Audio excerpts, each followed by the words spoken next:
Hello guys, and welcome to the Leading Minds podcast, where we interview entrepreneurs every single week and discuss their mental and their physical battles. I am your main host today, Courtney Jerome, with my co-host Shazak. Hello! We have an amazing special guest on today, guys, and a friend of mine, past client and also mentor as well, in David Earles. David, happy birthday. Thank you. Welcome to the show. Thanks for having me Tell on. us a little bit about yourself. Would you want me to start right at the beginning or where I'm at now? Let's go from the early stages of the family business, I think, to start. Yeah, I kind of brought up in an environment where everybody had lots of businesses, like my family, my mother, my father, and my grandfather, and I was, as happens to most people, you get pushed into them as an additional resource. So I was lucky enough to be working with my family business at about 12. Got lots of hands-on experience and got a really good work ethic from that. And that's seen me throughout my career to date, even in what I do now. It all comes back to that fundamental foundations that I was given. So, kind of went on to college to learn electronic computer systems, held down 3 jobs, and at some point I had some health concerns that came up. And I felt at the time it was related to taking on too much, as we kind of do. Still kind of new to what health looked like, and in the end it ended up being a renal failure. So at that point I had kidney failure, and the medication they gave me actually gave me a stomach ulcer, which at that point took me to a really dark place where I was quite happy for that to end. Like in any What age was that? I was 21. Okay. 21. So it started about 19, and due to misdiagnosis, people thinking I was too young for all these types of things, just continued for 2 years, and I kept taking ibuprofen, which is what gave me the stomach ulcer. Mm-hmm. So, free advice: don't keep taking ibuprofen. So let's just go back to you said you started working for the family business at 12 years old. Yeah. That work ethic. So you were surrounded with people at a very young age. Yeah. That were really promoting that work ethic in you, right? What was that like at that moment in time in your life, being exposed to business at such a young age?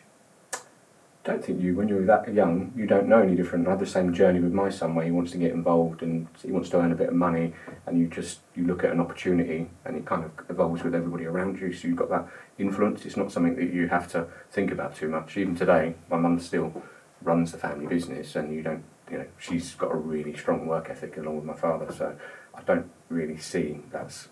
I guess some people would see that as an odd, and it's not for everybody, but yeah, it's given me the foundations I needed to survive through events that come. So you started off with a very strong basis. Yeah.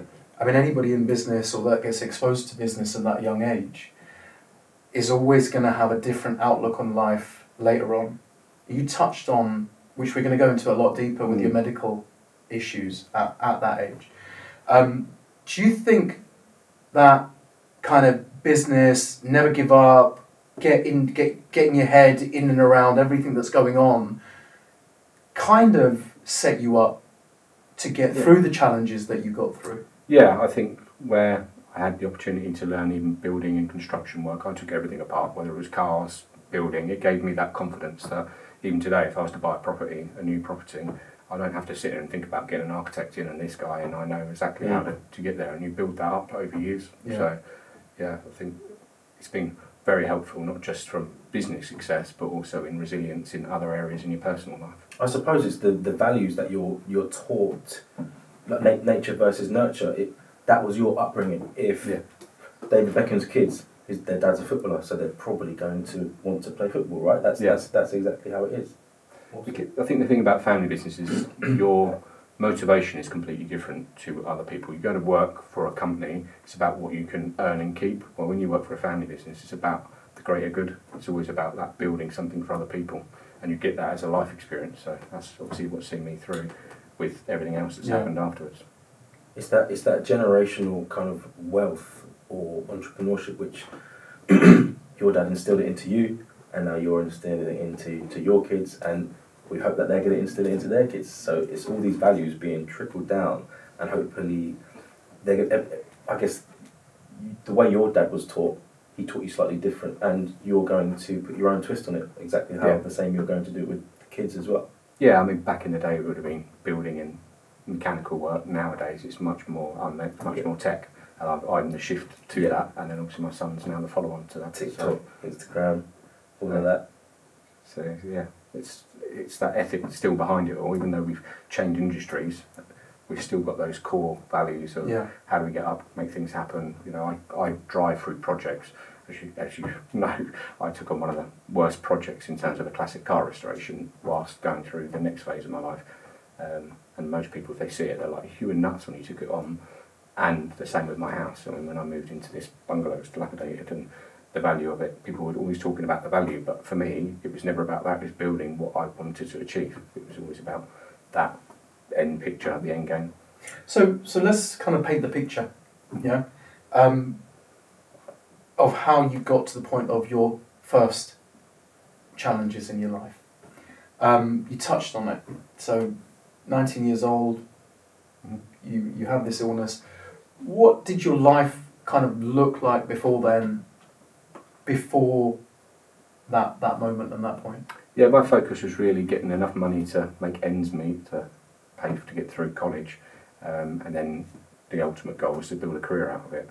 And even when I was studying electronic computer systems at college, the tech they were teaching us is a bit like learning mechanics today. I mean, if my son was to be a mechanic, I wouldn't teach him mechanical. It's more like the Teslas in the future. It's not learning an old-fashioned steam engine, and that's the unfortunate bit of the education system with tech. It took a few years to catch up. So for me, the work ethic still was there to read Microsoft manuals and still doing additional courses on top of doing prescriptive higher education. And you were really dedicated to it, because didn't you pull out a laptop from a bin and got yourself a manual and then Yeah, that's where we started. I literally went past a tech college one day, saw a computer in a skip, and was like, well, there's nothing to lose. It's already somebody else's scrap. Is something for me to learn from. So we took it apart, and that's the same with cars. I mean, as soon as a car was broken, we could take it apart, and there's the risk factor of breaking something is far less reduced. So that point in your life, you were totally dedicated to what you wanted to achieve. Your mind was set. Your road was set. I didn't know what career I would end up with it, but I knew that there was part of me that was just focused on the tech and the future. I needed to be part of that, not part of doing traditional property development, which my family were doing. So when did that journey change? I think I've always done it. Even when I go back to my school reports, even then I was interested in electronic computer systems.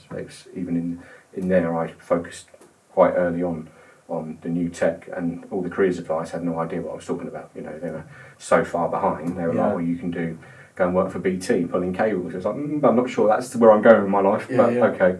So with that drive and perseverance, because what I'm really interested in is how you had that complete 360 mindset shift from when you got your diagnosis, and then, as you touched on it earlier, you were ready to give it all up. What were you feeling? What was going through your head at that time, from complete constant drive focus, I know what I want to do, to be given this diagnosis of like, I'm done? Yeah, I didn't give up on life as whole. I think there was a moment where I wanted people to end it, whichever way it was happening. That was resolved after a week on morphine diet in a hospital. At the end of that, I came out and was like, there has to be an easier way to do it. So I came out and literally gave up my college career and started off at the bottom, as low in the IT industry as you can get, clearing out printers and doing basic support and walking around the building, helping people do, plugging in mouses and cleaning, those types of real mundane job. But if you start here, you have an opportunity to improve yourself, and that's exactly what happened. Within a few years, I'd already transferred. I got to fly to India and Thailand, transfer a lot of their workload out to those countries. And that was all done by me presenting to the owner of the company, saying, look, this is where do you want to be with your company, and this is how I can get you there. So you're in hospital, you've overcome, you're in a very dark place. In your words, you wanted somebody to end it. From there to what you've just described, how long did it take you to get over that kind of mental challenge of where you'd been to where you got to before the next stage of your life? To be fair, the kidney issue had gone on for so long that when they rectified it, I mean, my life suddenly changed into this. I didn't realise how long it had been making a negative effect on my life, and it almost like somebody switched the light on to be this new positive energy that I could succeed again. So it was instant. Almost. Yeah. Literally, I came out of the hospital and I was like, right, we can do this. I'm back. Here we go. We're back on. Do you feel that, because obviously where I've known you for a couple of years now, I know you are heavy into your meditation and kind of stoicism and being mindful in kind of every aspect of life. Were you like that at that age? No, that came with the next challenge. Yeah, that came. Yeah, I think what I came out of that was very determined, strong-willed, worked 24/7. I mean, I met my partner at 22. She was 18, and she was in travel, so we got to see the world. But it was to drive her insane because I'd be sat on the beach reading manuals. Yeah. So that's the type of guy I was. I was literally constantly. And she put up with a lot. When we first had a child, I took the roof off our house midwinter. That's the type of things that I would get up to. Because again, I had a schedule. It took 3 years to build the house. So we make it 5 years to make it convenient. It was just one of those very. So you were at a point, if you could put a screwdriver in it, you would. Yeah. And at one point, I was working in the city, so obviously travelling up to here with leaving at 7 in the morning train, coming home late at night, still working with the family business and doing this property development. So I was a lot to put up with. To be fair. You know, in hindsight, I was a lot. So let's just go a bit deeper into this, because this next part of your life, the story behind it is sad and full of adversity, and it's in and around what you just touched on, your partner. Mm-hmm. So just give us kind of a brief kind of overview of what your relationship was like, how you met, what impact she had on your life, because you said you met her when you were 22, so this was after you'd just gone through or come out of your health adversities, moving forward. You know, like you said, it was a flick of a switch. What did that look like for you when you obviously met this woman, this life partner of yours? Yep, we were in a nightclub in Woking and literally met this young lady, had a great night, and then I wanted to walk out, and her friend wasn't having that, so she came out and gave me a number and said, I think you two should meet up and date. So that's what we did, because back then I really wasn't interested in the drama of relationships and bits. It was like, is this going to help me get to where I want to be? But we got on really well, like a house, and it just clicked from day one. She was quite happy to stay at home with her mum while I brought up my first flat, which worked. I mean, she was quite happy to stay there. We see each other at weekends, travelled the world.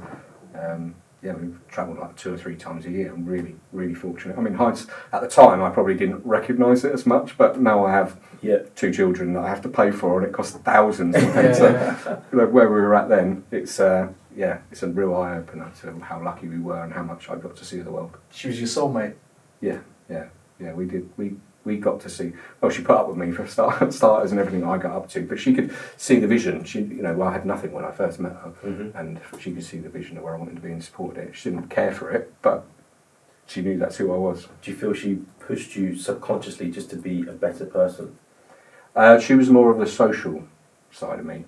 So she was very good at... Balanced you out? Balanced me out and could rein me in to say, we need to give that a rest, and by the way, we're going out tonight instead of working. So yeah, she was very good at balancing me. So how long was it from when you guys met to when you guys got married? Unfortunately, we didn't get married until a few months to the end, but we'd been together 7 years. She moved in with me, we had children, had my son first and then my daughter next. But yeah, we didn't get married. We were supposed to get married in 2014, and that was planned right the way back to 2012 so she wanted to get married in Ibiza. So I kind of knew roughly what the venues were, so we went out and looked at it in 2012, and I proposed to her where I thought the venue was, or I attempted to. Unfortunately, my son interjected in that, and he had a minor meltdown, and we had to leave the venue. So we still got engaged in Ibiza. It just wasn't quite as well as the story should have been. We got engaged and married in the sort of same venue, but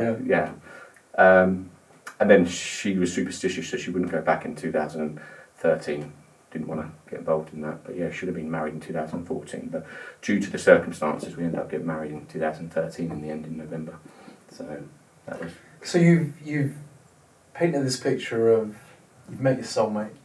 yeah. You guys are in love, doing what young lovers do, travelling the world, and you've built a home together. Yeah. Life's good, right? Yeah, really good. Yeah, I mean, it was hard work working Yeah. up in the city, but that's who my work ethic was. That's who I was. But in terms of, were we happy? Absolutely. We had Yeah. great friends, family, loads of support, successful career. So how did you get the news? She went for a smear test was the first sign, and it was very dismissive, I would say. It was very much like, look, there's something on there, shouldn't be anything to worry about, but we're going to do an investigation anyway. And they took it further and did a biopsy, and then the news on that wasn't great, but they then recommended that she have a full hysterectomy in the January. And after that completed, for a few months afterwards, she complained about lower back pain, and that continued for a few months until I got to the point where I said, well, again, because of my previous misdiagnosis, I was like, look, I'm private, let's just get this new scan done. And fortunately we did, because as they did the scan, they found out that it had come back with a vengeance, and it was working its way through her system. So she had cervical cancer, and it was working its way through different parts. And then that I say progressively, it was very rapid, the point of knowing it's happening to then you're having medical treatment, to suddenly realising that we got the diagnosis in November. That was your terminal, and there is an end to this, and that's the real tough part for as a partner. Wasn't so much knowing it was coming to an end, it was more watching her deal with her own bereavement, because she knew that Sam and the time was coming out. And then having to deal with saying goodbye to her kids. I mean, that's the toughest thing I think out of all of this, was not my own bereavement, but watching her really struggle with the next phase. Because unfortunately, when you get that diagnosis, you go through your own bereavement, so you go through the stages of being angry about it, and then is it really happening? Is this a dream? And then you continue through. That was probably real tough. How did you feel through that, having gone through your own experience before? Obviously this was a lot more serious, and you had an emotional connection which kind of can perpetuate those negative feelings and that negative mindset. How did you feel, honestly? How did you feel going through that period? I'd have to say I was quite numb, cutting off to the actual reality of the situation, and my main focus was to give her the best support throughout it. So I took 3 months off work, was literally driving around doing her medication, taking her to the hospitals. We stayed in the hospitals, I'd sleep on a camp bed. It was just to be the best partner that whatever happened, even I could look myself in the mirror and say I did everything I could, even though I couldn't change. And that's really frustrating, is having had all that control over my life up to this point, is to suddenly have this issue that you can't control. There's nothing you can do to change the outcome. And that's a real thing to sit there and come to terms with. But as Courtney knows, I still have the comedy factor. So even when we went into the hospital, she really struggled with being left there. And I just said, look, we haven't had a honeymoon. Let's just make this into but they're going to come in and bring out dinner. So it's always that comedy, trying to make, even though my own pain, you kind of just try and lighten the mood. Mm-hmm. So I suppose you didn't actually get a chance to feel any of your own emotions when you had that diagnosis, because, like you said, you have to be her support system. Yeah, the focus is always on the partner, yeah. And that comes, your own emotions, I think they didn't come during what was traditionally considered normal bereavement, where for me, I focused on, right, I've got to get the kids to work, got back to work. Within 2 weeks I was back working full time. You then have to focus on the childcare. I mean, my daughter was in all-day childcare, which that in itself brought its own guilt emotions, thinking, right, I can't provide, I can't do everything anymore, I can't be the leader, the best parent, and that in itself is its own ongoing battle. But I would say probably June, when we went to the wedding, that was probably when a lot of it hit me, the reality of the situation, when I had actual time to put things down, and there was friends and family around me that took care of my children, and I went to the wedding venue as planned, and that was a real tough day. Did you know that your partner was terminal at that point? She'd already passed at that point, Right. so we went to back, yeah, she passed in January 2014, and I still, 6 months later, was still struggling in June 2014, kind of numb to it. But So you get married, she passes away, you get straight back into work 2 weeks later, you said? yeah, What happens in the time frame from you being back to work to, let's say, to 2016? What were you feeling? What was your... I'm really interested in your behaviour in that period of time, and how you treated your physical and your mental. yeah, I threw myself into fitness. So in 2014, when I went to the wedding venue, I think I showed you the photo when you first came to you and said, this is where I need to get back to. But I was in the best shape looking wise, because I spent all my free time in the gym when the children were, because they were still young, they were in bed by 7 o'clock. So I felt like I was working all day at home, and in the evenings I was still having to babysit, but not really, looking after my own children. So you almost feel like you've been self-contained. I mean, we talk about COVID and people working from home. I've been doing it for 7.5 years. Yeah. It's like the biggest. I mean, I say I've got a good gym now and set up, but it's taken me time to get to that. Yeah. But I threw myself into training, and physically, to look at, I was probably in the best place I've been in a long time. But mentally, I was gone. Literally, had anxiety. You know, you have the post-traumatic stress of the bereavement, of actually watching her kissing her kids goodbye. I think the hardest part for me is to have reoccurring dreams as part of the post-traumatic stress disorder, and part of that dream is that it was me that was in the coma, and then everything felt okay. So it would go through this process of then waking me up in this really, and it was vividly realistic, waking me up to then realising it was all fake and it was all good. Like, it was me that had the problem based on previous things. But unfortunately, you then suddenly wake up to the reality of it again, and it's almost like you go through this cycle of bereavement. It's like, wow. And those feelings are real. They're real, yeah. When you wake up from that, those feelings are real. Like, you're almost projecting what all those pent up emotions where you were talking about, where you were numb, they're kind of being projected in that moment. And that was pretty much every morning. Yeah. I think your brain tries to go to a place of safety, which is like, this is the best case scenario, and hoping it was going to happen. It was that bad. I mean, I cracked 4 of my teeth. That's because you're that anxious and tense. I would like be caged up to it. In your sleep? In my sleep, yeah. I'd like wish you wake up and it's like this horrific hell that I've just been through. So you're reliving that moment over and over again. Yeah. It's unbelievable. So, but I mean, those times do pass. I mean, let's say you focus on your health, fitness, and then this is where I got to more of the spirituality, because I did have a lot more questions in life. Because, you know, when you talk about religion and bits and pieces, you have to question who's responsible for it all, and that took me through several paths, which is why I've become now probably much more spiritual. I mean, my favourite saying is, "This too shall pass," and it's a really simple passage.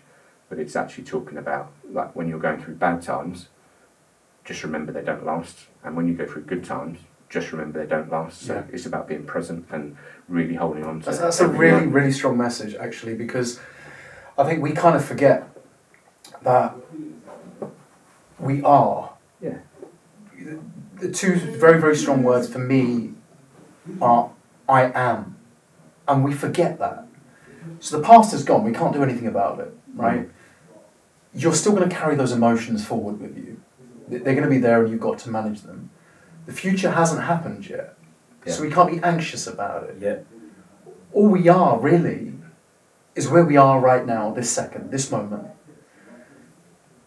But going through the adversity that you've been through, it must have taken you a while to kind of get to that point, or that mentality, right? Yeah, you have anger and bitterness that it's happened, and why did it happen to her and not me? I mean, I've already had all this health issues, so why did you know, this fit and healthy woman that loved life, why did it happen to her and not me? You go through all those questions. But yeah, I think there's another saying, which is, what's good in this? And although I would never ever wish for this situation on her, the reality of the situation is I've come out to be a better father. I mean, I would have coasted like probably many guys do. We go to work, we do our thing, and there's the partner at home that takes care of things. It's standard textbook.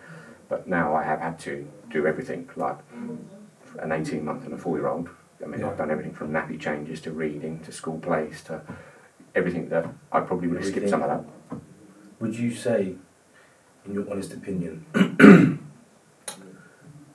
that you fully accepted the whole situation now, and I guess, I don't really want to say recovered, but I guess, well, yeah, you've recovered from that trauma and from that experience, and you're now able to move on from it? Yeah, I think the word the general community like is not move on, because there's always that existing, but it's moving forward. Mm-hmm. It's a real change in words, but it's moving forward, accepting what's happened, and then looking at how to enjoy life going forward. They say that, you know, obviously I've had bereavement a couple of years ago from cancer as well, and they say that the pain, the word to use isn't numb, it's acceptance of your situation. And in any period of grief, you're going to go through those 5 stages of grief. So the first is denial of the situation, and you touched on that. Why? You know, it can't be. That can't be the case. And then we go through the bargaining stage. Then we go through anger, depression, until we get to that acceptance. It doesn't necessarily mean that we go through those 5 stages in that order. No, they're You can jump back and forth. I would say they're almost a laundry mat of emotions. There are daily, I know they call them stages, but they are just emotions that are around. I think there's misbranded as a process, like especially as I work in process-driven businesses. It's not something you go from transition from A to B. It's very much like one day you can be depressed, the next day you're angry about it. There's a famous moment, one of my friends had his child christened, and I really struggled with the sermon they did there. It was like, God is great, God is this great person, God has done this, and all I could think about was, not really, hello, he's just done this is the situation I'm in. And I know it's controversial for people probably watching this going, oh, he's just touched on religion, but for my particular situation, it was the only person I could pin this on. It's the only theory, and I was very frustrated in that sermon. You know, it's true. I mean, we've touched on religion in our previous podcasts.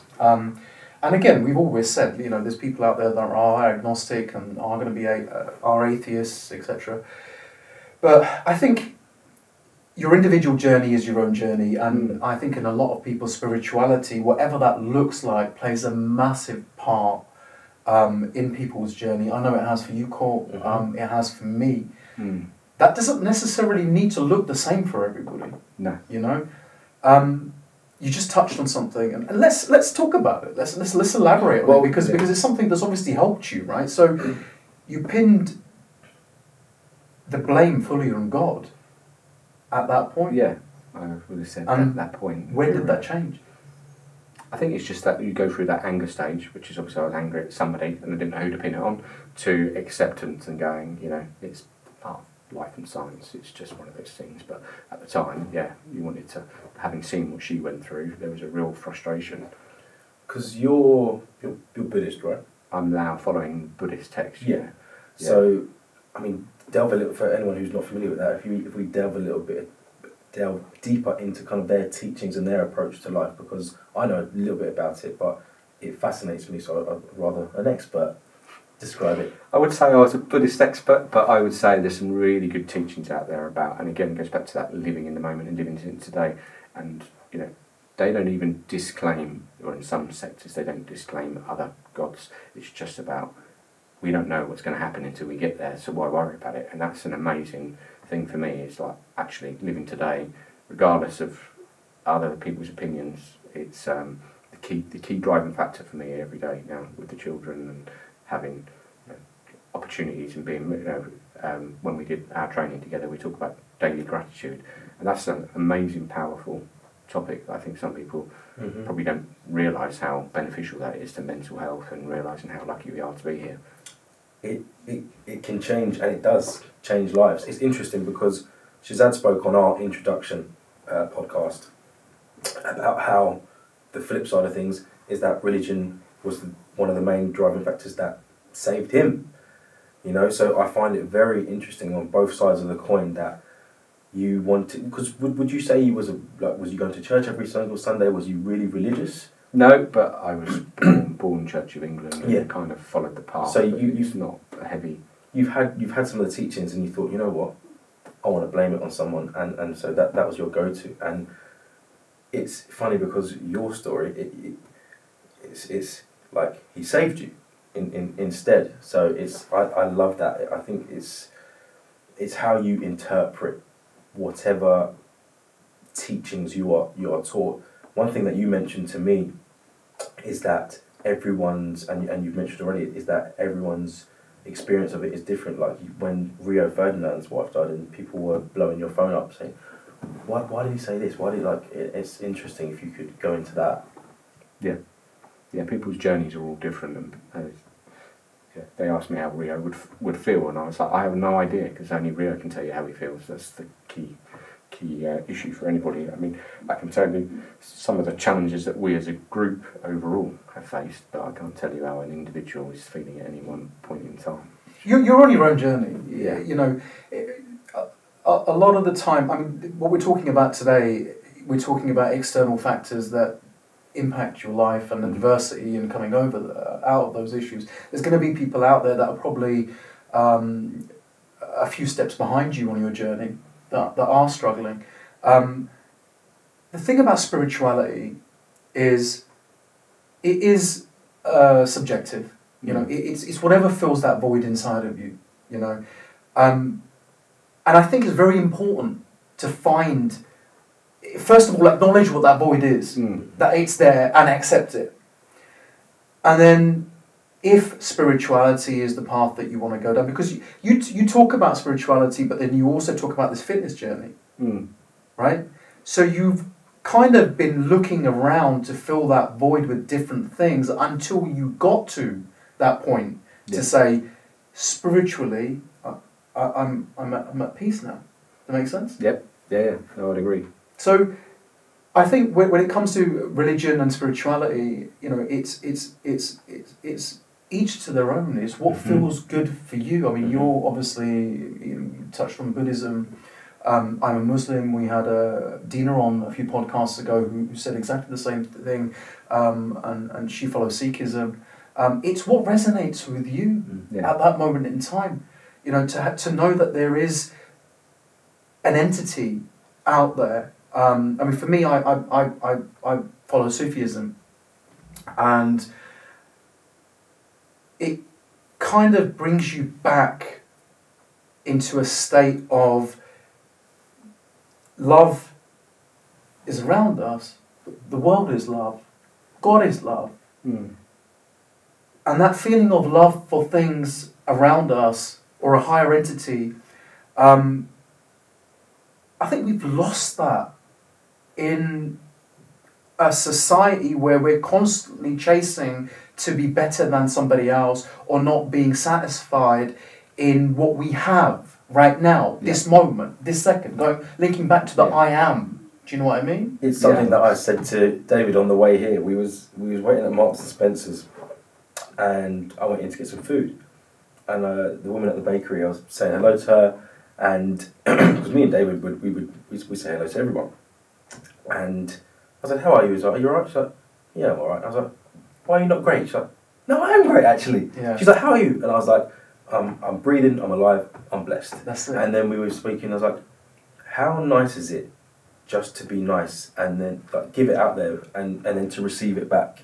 without even no hidden intentions. You're not being nice to someone just because you want to have your ego stroked and be like, oh, come on. Do you know what? It's the altruistic nature that we need to build on. You know, being able to make somebody else's life better. I mean, look, David, your experiences are raw. They're very deep. Yet you still sit here with a smile on your face. And I saw the messages that you sent to Courtney with regards to your kind of your background and what happened. And you kind of end it off with, you know, I had a 4-year-old and an 18-month-old, and I can't even take care of a pot plant. So the fact that you've reached that point, I think it's really important for people to understand that we can go through adversity, we can go through dark times, we can try and pin the blame on other things, but ultimately it's us that needs to take responsibility of our journey to be able to take that step forward. No matter what that looks like, whether it's in a spiritual aspect, whether it's training, whether it's physical fitness, whatever that looks like, it's about taking that first step and then moving forward. I mean, would you agree with that? Yeah, I would. I said one of the things I like about what I'd learned in the spiritual journey was this concept that everybody's suffering. Yeah. It doesn't matter who you are, whether you're running one of the best companies in the world, Elon Musk. He's suffering in a different way to the way that I'm suffering, but he's trying to get to Mars and his thing, and he's constantly chasing that next best thing. And actually, if we all have compassion for each other to realise that we're all suffering, that's when we become a better society as a whole. Yeah. We can all be much more, what's the word? I think compassionate and patient with people. I think it's sad that as society gets more interconnected, we become more detached. Yeah. I think with how much connection we have, I can FaceTime someone in India, Yugoslavia, wherever, and we're too focused on this rather than putting it down. Yes, a family member might be on the other side of the world right now. There's another human being in front of you right now who needs you just as much as them, and they don't even know you. Yeah. And it's just about opening up. It might even be a hello, or are you okay? No. Are you okay? And hopefully, if it comes from a genuine place, someone will have the courage to be able to open up to you slightly and just be like, do you know what, I actually am. Yeah. Thanks for asking. Yeah. No, I'm not. Yeah. But I'm really happy that you asked me that. I think we need to support each other a lot more in society. I mean, talking from my own perspective, spirituality plays a massive part in that, because it gives us the, I don't want to use the word ethics, but it gives us the kind of rule book, to say, okay, this is how we conduct ourselves with our fellow human beings, or man, woman, whatever. And whatever that journey looks like. I mean, my uncle who passed away last year, one of the last messages that I got from him, which really kind of stuck in my head, and he just sent me one message, and it just said, always remember, be honest, be grateful, but above all, be kind, be kind, be kind. Yes, That was the last message that he sent me. Yeah. And that stuck in my head so much, because everybody, as entrepreneurs, we're all on our own journey. It's head down, right? Bang, bang, bang. I'm on this journey. I've got to do this. But we don't look around and see how other people are being impacted, and being able to actually reach out and support people, even if we feel like they don't need it. We don't know what's going on in people's lives. I mean, mate, if I met you, in the street, I wouldn't know. No. I wouldn't know what your journey is and what you've been through, and how it's impacted your life and how it's brought you to where you are. And I think to be able to allow people to have that kind of, trying to resonate with each other and tell each other their stories, there's a lot of learning that we can do as human beings. Yeah. And be able to then apply that to our individual journeys. But then it links back to what you said, all our journeys aren't the same. And we need to acknowledge that. Yes. It's about acknowledging that the journeys aren't the same, and understanding that people will behave in a different way, subconsciously, unconsciously, and you can't judge someone for that, because, like you said, they're going to interpret their pain and their trauma in a different way, and you have to have empathy for that. Yeah. And okay, I know you are acting like this because of X, so I'm not going to judge you. How can I help you with this? How can we move on? How can we reframe this behaviour and put that energy into something good? Yeah. So coming back to that period, you obviously had, you've become a single father. Mm-hmm. you've got two very young children, and you know I've got kids. You've got a child. It's hard. That's a hard age. That's a really hard age. They need constant nurturing, right? And you don't have that partner with you anymore. But equally, life goes on. You have to bring in money. You have to run the household. What did that look like at that point, at that moment in time? It's easy to go to work and it's easy to do parenting, but when you combine the two, and this isn't just for bereaved fathers, this is anybody that's a parent that's trying to work a full-time career, it's that guilt and it's giving yourself a hard time. And I think I had to do, in the end, a thing called evidence-based, it's like a CBT, but I was my own worst enemy, so I was giving myself a massive hard time that I wasn't successful at my career as much as I would have been. I was not doing as much as probably most parents would be, because you see them at the school gates and they're off with their children and they're back at 3:30, and I couldn't do that. I was literally having to support child after school clubs.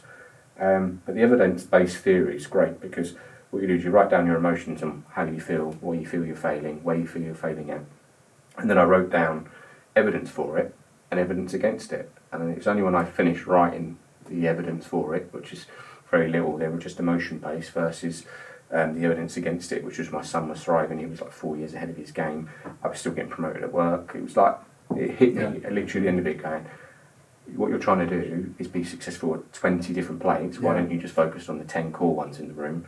It's a spinning plate theory. You know, if you try to spin 20 plates, you'll lose all 20 of them. So if you just focus on the 10 that you prioritise your life based on, like, I want to be the best dad now. That means more to me now than anything. Where before I probably prioritised my career a bit more. And yeah, I think you've just come out of that at the end of it, and I did go through that beat myself up phase to suddenly realising there's no need for it. Because of the fact that you changed your priorities and you acknowledged your priorities. Yeah, I think the CBT of actually examining when you've got those negative thoughts, or I think you have to go through that phase of really examining, is there truth to that?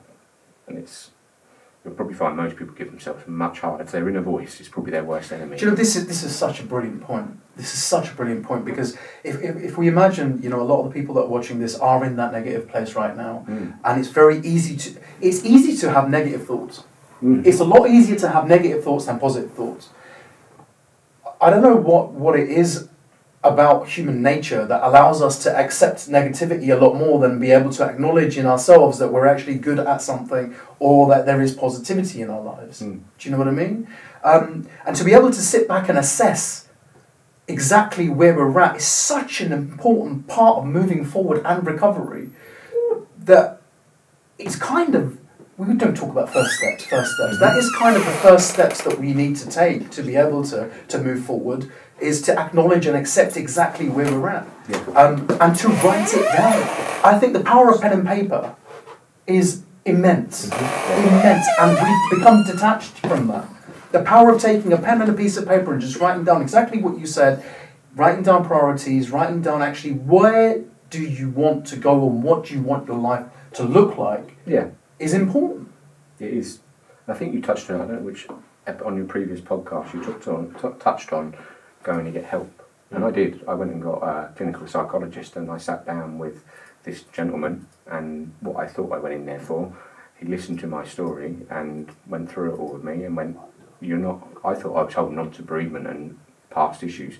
And he's like, there's nothing that you're holding on to. My biggest issue, we did a therapy called No Man Settler Warrior, and what had happened, so if you look at the theory behind it, is there's three primary colours. Well, that's the nomad settler warrior. It sits behind all of our development, goes back to how we've evolved as humans.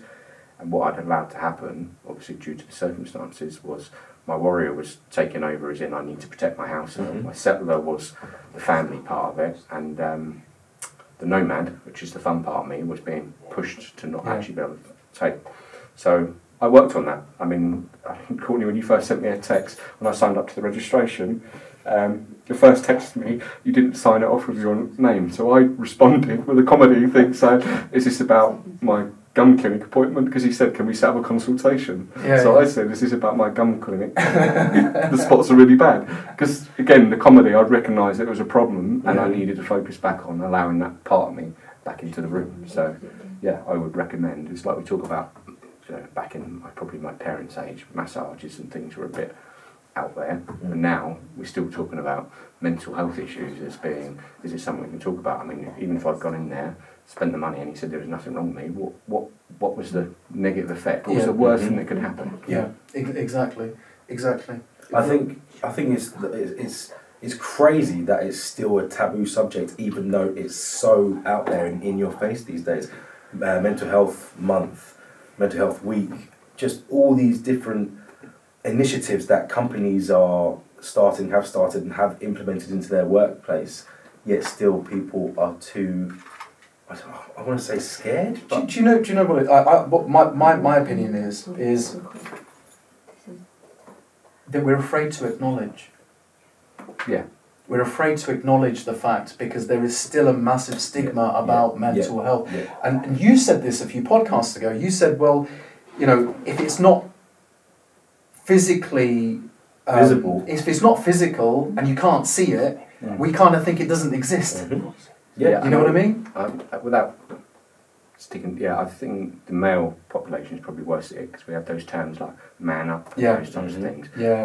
Women rally around for each other. They buy, it's their birthday, they're buying them flowers and they'll take them out for spa days. We don't do that. Men, we just cut each other off. Yeah. And that's been a tricky part of being a single dad because it's almost that, what's that intent? You have that camaraderie. Yeah, you don't have the same support network that maybe females do, and if you interject yourself into that female, it's like, what's his ulterior motive? So that in itself has its own challenges on that journey. That phrase, that's exactly what I was told when I reached out to my friends at my lowest point.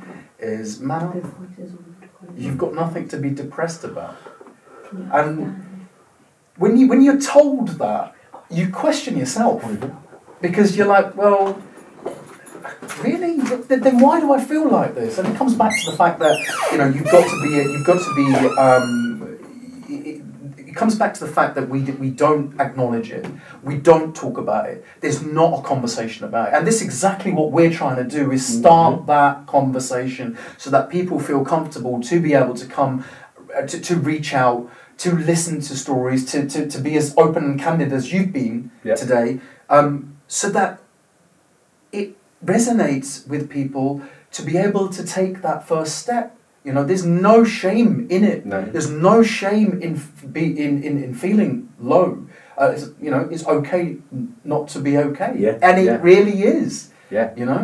Even if I had, when it first happened, if I'd quit and said, right, that's it, I'm going to stop working, I'm moving to social housing and use the system, I don't think anybody would look at my life and go, yeah, he failed. Because they'd be like, look, the circumstances are extreme. That's right. Yeah. That's right. I don't think there's any shame in taking a journey and then having support and whatever you need to do, get some professional help. It's not... The main thing, yours is extreme. What I find not frustrating, upsetting, is that people will wait for an extreme circumstance to happen, then they'll get help when so much damage has already been done, and it's going to be a greater journey for you to get back to where surpass where you were, especially if you want to whatever you want to succeed in. And I always say to people, my clients, for example, and I are in, like, let's say having a consultation, someone's like, I'll start next month, they've been having a lifetime of bad habits. What if you have an illness? What if you get injured? What if you have a bereavement in that time? And then you're like, I'll kickstart that journey now. It's going to be a whole lot harder. We don't have to be in a point of crisis to reach out. Yeah. No.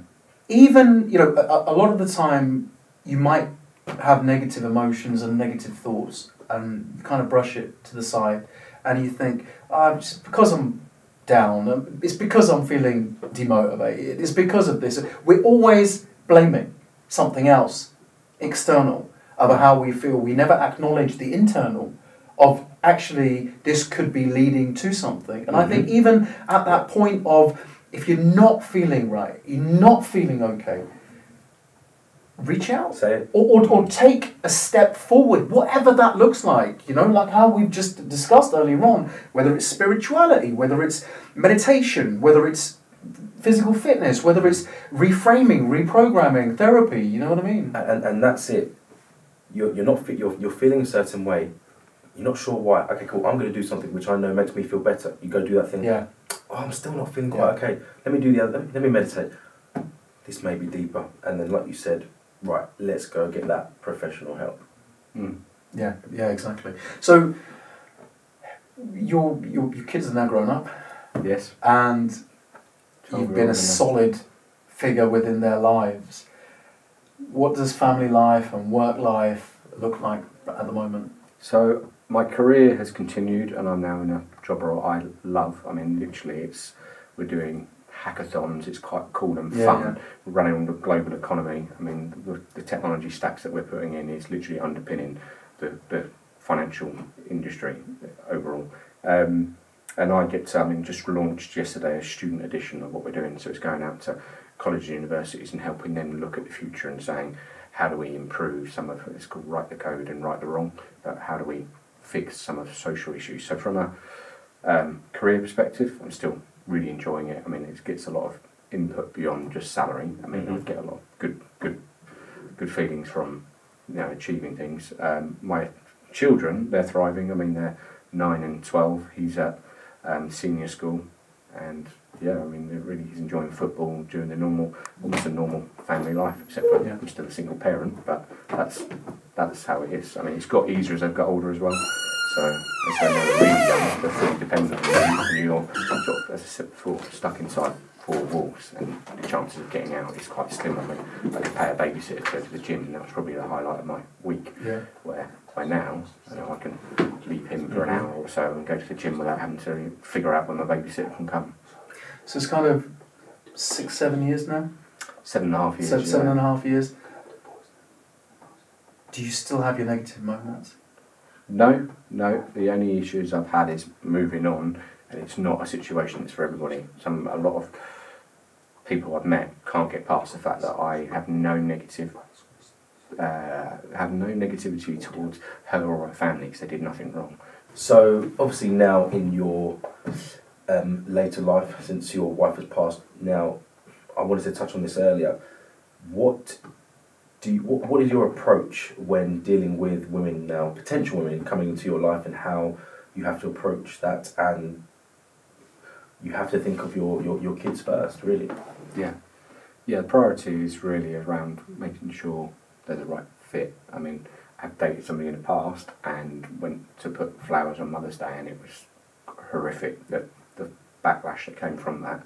And they even had a child, and I said to them, this is the other way around. Would you not expect them to visit you at the grave? And they couldn't see, even though they agreed, they couldn't see the contradiction that they were creating. So it is a tricky situation, I get that it's not for everyone, and I'm cool with that. I mean, my main priority at the moment is just bringing those two children up. We've kind of, if you'd asked me 7 years ago, I was keen to recombine something, but now I've got a 12-year-old and a 9-year-old. It's not quite the same. So I think if you meet people, it's just that long term. It's very tricky because I can't get childcare cover anyway. Versus, are they the right fit for a family life and being around? Yeah, it's not. Are they just the right fit for you? It's are they the right fit for the kids? Yeah, I think it does take a special kind of person to kind of accept that. Yeah, because you're going to have your challenges, and it's very difficult for somebody to come into that because you've built up your own dynamic. Yeah. Of getting over that situation, overcoming that adversity, and it's very difficult not just for somebody to accept that, but for you to allow them to enter your life, because you don't want to rock that kind of equilibrium that you've created in your life, right? Yeah, and it's also what are you values am I teaching my children? So I need to make sure it's a stable, similar lifestyle to what I'd expect them to hopefully get into. One of these roller coaster relationships isn't sort of something that I want around my children. So toxic people, and mate, it's not something I'd entertain. So, what is a normal? I'm not going to say a normal day because you do so much. What's a normal week for you now in terms of what keeps you happy physically and mentally? So I think fitness routine, getting up early, I've come to the realisation, if I get into the gym, it's the hardest thing ever to actually get on a running machine at 6 a.m. in the morning. But the feeling I have for the rest of the day is worth every second of it. So I know it releases all of my natural chemicals of endorphins, and I feel buzzing for the day. So that's always a good starting point. And then really, it's just a busy day, obviously doing my children. I often make dinners in the morning because if I'm on calls, I work for my own company, if I'm on calls, I don't feel like I'm failing them, so I get up early, do the gym, do dinners, and then literally working most of the day through, or training with yourself, and it's a good lifestyle. I mean, it's a beautiful home. I've just recently finished this classic car restoration, and I'm still gone off and done, even though all of my previous doubts and the way I was treating myself, I'm actually doing a master's degree. So I'm gone on to still working full time, children, doing this classic car, doing family business, still. It is a lot. So in a way, you haven't changed at all, have you? You're still putting your screwdriver wherever you can, basically. But realistically, before, my mindset was very much about me and what I could achieve, and now it's not. It's all about what can I do for others. There's a famous book that says, and it sounds morbid, but it's not actually if you read past it, and it's about who will cry when you die, and it's got some really good content in there about how we have a role in society. And for me, mainly it's about that role as a parent, to make sure that whatever I do, it's about setting them up for the future, just emotionally, financially, education, physically, and being that perfect role model. It's like, they know that I'm in the gym, so I'm not the guy that just says you need to do fitness. I am the role model that does that. I'm not the guy that just says you have to do studying, because I'm doing a master's degree and they see that. You're leading by example, basically. Yeah. I was actually going to ask you what your motivations are at the moment, but you've kind of touched on a few there. Yeah. Is there one thing that drives you on a daily basis? Just about their future.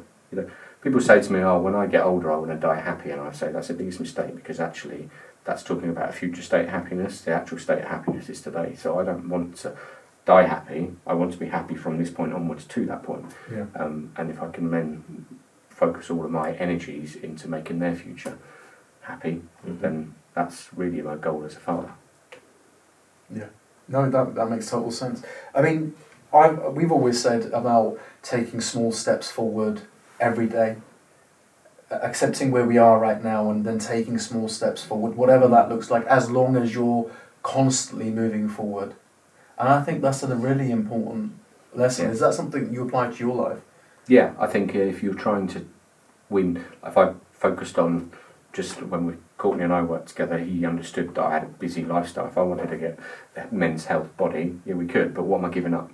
And realistically, he got me to a point that I felt I could now take on the second part of the Masters. That was always the agreed thing. In fact, he did it in 6 months rather than 12 months, but that was always the agreement that I can't, back to that 10 plates in the room, I can't do everything. So I've become kinder to myself and realised that, if I want to do my fitness in pieces, you can do one piece of it. I can do 40 minutes on the cross trainer, but I can't spend 3 hours in the gym, or I can, but something's got to give. So as much as you have this this side of giving, there's a lot of control that comes from a selfish perspective. Mm-hmm. So about the self, in the sense that you're talking about your priorities, what you've given up, what you don't want to give up. I suppose selfish is not the right word, but kind of you said it, priority. It's priority, right? You as a priority. And I think a lot of people can forget that on their journeys, especially the entrepreneurial journeys, because it's all about the business. It's all about the business. The business is an entity on itself that you're trying to feed, right? You're feeding this entity, but you have to look after yourself. You're the one that's driving this ship, this plane, whatever it is, forward. You've got to be able to focus on what your priorities are as well as an individual, so that it doesn't negatively impact your mental health. Do you know what I mean? It's something that I said, and it's, you cannot make others a priority unless you make yourself first. Yeah. And I think that's goes back to the oxygen mask comment I think you made before, which I fully stick by. You can't put other people's oxygen masks on before putting your own on. It's we all know what would happen if you did that, and to try and help other people without focusing on your own personality, mental health, types of needs, desires, because we all have them, and we all have our own voice, and it's now need to focus on what you need to do before you help others. And I think the most compassionate people are compassionate themselves. It's not about, I don't think it's selfish, it's more to do with that I can't help you until I'm in the right place. Yeah. Like if I'm anxious and depressed, how can I help you with your Yeah. positivity? It's not something that energy I can put into you. Yeah, 100%. So, if you can, in a nutshell, whether it be people that have experienced what you have or experienced going through any stages of grief, denial, anger at the moment, is there any nuggets or a nugget that you could just put out there now in order to give someone, I think it's hope, because I think that's what people lose, is their hope for being able to overcome the experience that they're going through. Yeah, I'd say you're not alone. There are people going through this every day, and it's reaching out. I managed to find a group through Facebook that was part of the Rio documentary, and that really helped me. And I think the key part of that is that somebody could give me advice, but it wasn't as valid as the guy that was going through the same journey gave me the advice. You know, if we talk about taking the ring off, somebody would say, "Oh, well, you do what you ever feel like," which is the right advice. It's like, do what you feel is best for you. Yeah. But somebody that didn't really know I was feeling at that point probably wasn't as valid as a guy that was taking their same journey and said to me, the answer is the same. But as I said, I've got professional help, not just for me, but for my children. I don't think it's just making sure everybody understands that there is no shame in getting help, in whether it's child bereavement or your own bereavement or any other clinical psychologist things that you feel that, you know, get it done. And if you get the end of it, like when I first went in there, he said, "You're not in here for the right reasons. If that's your end of the ticket, perfect. You haven't wasted money. You've actually had an opportunity to learn something about yourself."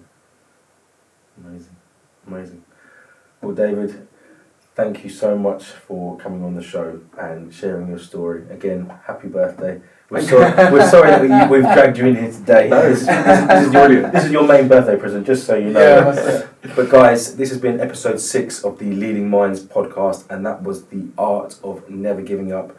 Thank you so much for coming here and listening again. I've been your main host today, Courtney Jerome, and with my fantastic co-host. Feels weird on this side. Does feel weird. But yeah, tune in next week where we'll have another entrepreneur and another story. Don't forget to subscribe, like, and follow. And we'll see you next week.